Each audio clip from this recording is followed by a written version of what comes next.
সদ্য পতন হওয়া আওয়ামী লীগ সরকারের সময়ে ঘটে যাওয়া গোপন চুরি ও ঋণের ভার যেন পড়েছে জনগণের মাথার উপর। 15 বছরের বেশি সময় ক্ষমতায় থেকে দেশকে উন্নতির আশ্বাস দিয়ে সরকার দেশকে করেছে ঋণের দায়ে জর্জরিত। ক্ষমতা থেকে সরে নিজেদের স্বার্থে নেওয়া বিপুল ঋণের বোঝা চাপিয়ে রেখে গেছে জনগণের কাঁধে, যার অধিকাংশই নেওয়া হয়েছিল দেশের ব্যাংক ব্যবস্থা থেকে।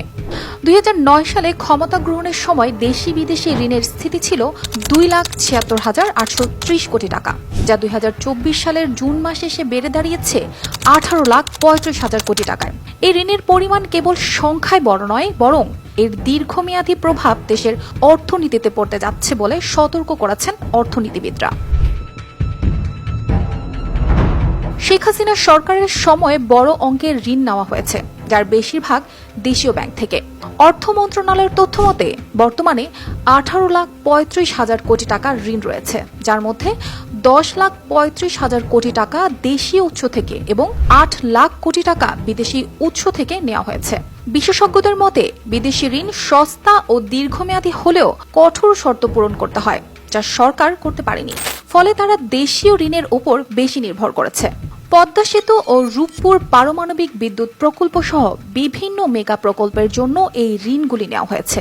যদিও এসব প্রকল্প উন্নয়ন এনেছে, তবুও ঋণের বোঝা বহুগুণ বাড়িয়েছে। 2026 সাল থেকে রূপপুর প্রকল্পের ঋণ পরিশোধ শুরু হবে, যা অর্থনীতির উপর আরও চাপ সৃষ্টি করবে।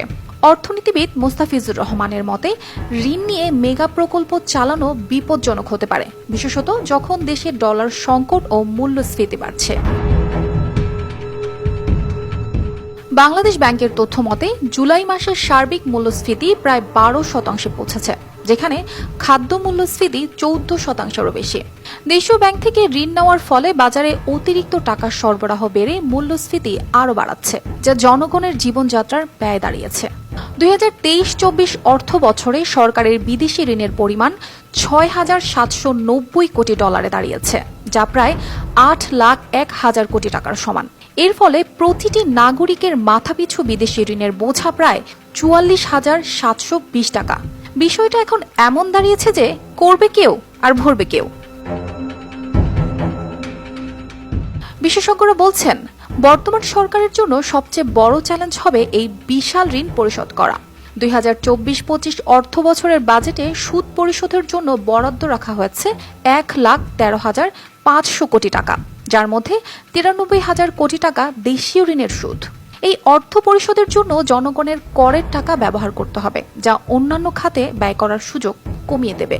বিশ্বব্যাংকের সাবেক প্রধান অর্থনীতিবিদ জাহিদ হোসেনের মতে মেগা প্রকল্পের নামে মেগা দুর্নীতি হয়েছে, যার ফলে ঋণের পরিমাণ বেড়েছে। তিনি উদাহরণ হিসেবে রূপপুর বিদ্যুৎ প্রকল্পের অপ্রয়োজনীয় ব্যয়ের কথা উল্লেখ করেন, যা প্রকল্পের খরচ বাড়িয়ে দিয়েছে। অর্থ উপদেষ্টা সালেহ উদ্দিন আহমেদ সতর্ক করেছেন বিদেশি ঋণ নেওয়ার সময় সুদের হার, কিস্তি এবং পরিশোধের সময়কাল ভালোভাবে যাচাই করতে হবে, যাতে বাংলাদেশ আফ্রিকার দেশগুলোর মতো দুর্দশার সম্মুখীন না হয়। আমি খালি ঋণ নেব, আমি হচ্ছে ঋণ বেছে টেছে নেব। ঋণ নিয়ে এসেছে প্রজেক্টের ঋণ 1 বছরের প্রজেক্ট 5 বছর করবেন। একটা কি 2 দিকের রাস্তা আছে, ব্রিজ নাই মাঝখানে, আবার একটা ব্রিজ করে 2 দিকের রাস্তা নাই, ওরকম প্রকল্প আর হবে না। সেটা আমরা ঋণ বেছে টেছে নেব, কারণ ঋণের বোঝা তো দিন দিন বাড়ছে। নতুন সরকারের সামনে সবচেয়ে বড় চ্যালেঞ্জ হবে এই ঋণের বোঝা সামলানো, রিজার্ভ সংকট মোকাবিলা করা এবং মূল্যস্ফীতি নিয়ন্ত্রণে রাখা। দেশের ভবিষ্যৎ অর্থনৈতিক স্থিতিশীলতা নিশ্চিত করতে হলে এসব বিষয়ে সঠিক পদক্ষেপ নেওয়া জরুরি। অর্পিতা জাহান, RTV।